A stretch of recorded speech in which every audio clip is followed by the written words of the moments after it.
بسم اللہ الرحمن الرحیم۔ بچے، آج آپ لوگ سورہ کافرون پڑھیں گے، تو آئیے شروع کرتے ہیں۔ بسم اللہ الرحمن الرحیم۔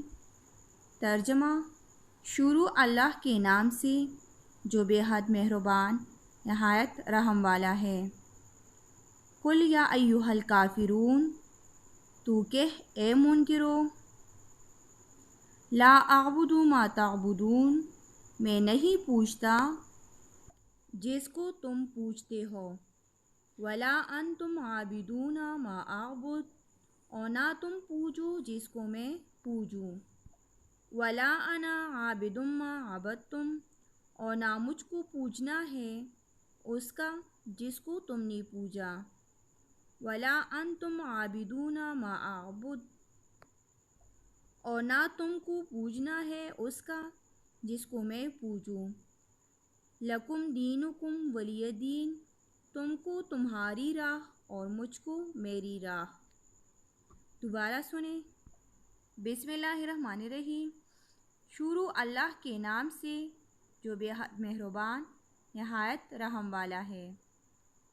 قل یا ایھا الکافرون، تو کہہ اے منکرو، لا اعبد ما تعبدون، میں نہیں پوجتا جس کو تم پوجتے ہو، ولا انتم عابدون ما اعبد، اور نہ تم پوجو جس کو میں پوجوں، ولا انا عابد ما عبدتم، اور نہ مجھ کو پوجنا ہے اس کا جس کو تم نے پوجا، ولا انتم عابدون ما اعبد، اور نہ تم کو پوجنا ہے اس کا جس کو میں پوجوں۔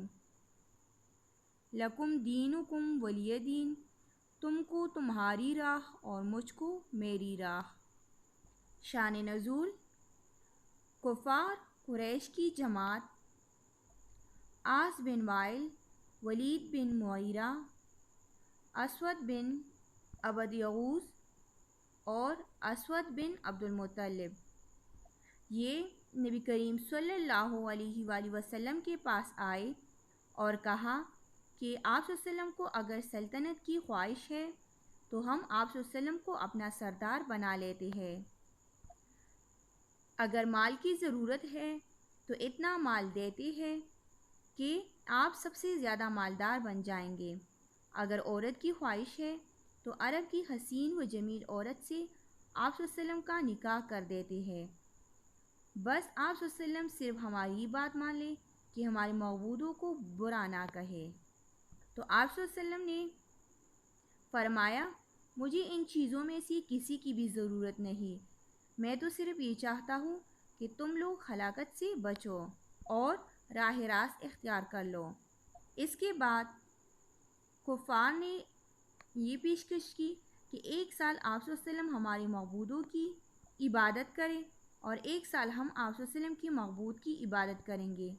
انہوں نے بار بار اصرار کیا۔ ان کے جواب میں یہ صورت نازل ہوئی۔ اللہ تعالیٰ نے اس صورت کے ذریعے سے حضور صلی اللہ علیہ وسلم کو فرمایا کہ آپ کفار سے کہہ دیجئے کہ اے کافرو، نہیں عبادت کرتا میں اس چیز کی جس کی تم عبادت کرتے ہو، اور نہیں ہو تم عبادت کرنے والے اس چیز کی جس کی میں عبادت کرتا ہوں، اور نہیں ہوں میں عبادت کرنے والا اس چیز کی جس کو تم نے پوجا، اور نہیں ہو تم عبادت کرنے والے اس چیز کی جس کی میں عبادت کرتا ہوں، اس لیے تمہارے لیے تمہارا دین ہے اور میرے لیے میرا دین ہے۔ اب فضائل سنیں۔ ایک دفعہ صحابہ کرام رضی اللہ تعالیٰ عنہم نے آپ صلی اللہ علیہ وسلم سے عرض کیا کہ ہمیں کوئی دعا بتا دیجئے جو سونے سے پہلے پڑھے، تو آپ صلی اللہ علیہ وسلم نے فرمایا، قل یا ایھا الکافرون پڑھا کرو، یہ شرک سے انسان کو بری کر دیتا ہے۔ جبیر رضی اللہ تعالیٰ عنہ فرماتے ہیں کہ مجھے رسول اللہ صلی اللہ علیہ وسلم نے فرمایا، کیا تم چاہتے ہو جب سفر میں جاؤ تو اپنے تمام ساتھیوں سے زیادہ خوشحال اور بامراد ہو اور تمہارا سامان زیادہ ہو؟ تو میں نے عرض کیا، جی ہاں بے شک۔ تو آپ صلی اللہ علیہ وسلم نے فرمایا، قل یا ایھا الکافرون سے آخر تک 5 صورتیں پڑھا کرو، ہر صورت کو بسم اللہ پر ختم کرو۔ پھر جبیر رضی اللہ عنہ فرماتے ہیں کہ پہلے میں ہنستا حال ہوتا تھا، جب اس وظیفے کو پڑھا تو سب سے بہتر حال ہو گیا۔ اس وظیفہ کو پڑھنے سے میں بہتر حال ہو گیا۔ حضرت علی رضی اللہ تعالیٰ عنہ فرماتے ہیں کہ ایک مرتبہ نبی کریم صلی اللہ علیہ وآلہ وسلم کو بچھو نے کاٹ لیا۔ آپ صلی اللہ علیہ وسلم نے پانی اور نمک منگوایا اور اس کو کاٹنے کی جگہ پر لگاتے اور قل یا ایھا الکافرون پڑھتے جاتے، ساتھ قل اعوذ برب الفلق اور قل اعوذ برب الناس بھی پڑھتے۔ بچے، اس صورت میں کافروں نے جو صلح کی پیشکش کی تھی، اللہ تعالیٰ نے اس کو یکسر مسترد کر دیا، کیونکہ اس میں تو شرک کرنا تھا۔ ایسی صلح تو حرام ہے، ناجائز ہے۔ البتہ کفار جب خود جھوٹی صلح کرنا چاہے تو ان کے ساتھ ایسی صلح جائز ہے جس سے اسلام کی کسی حکم پر زد نہ آئے۔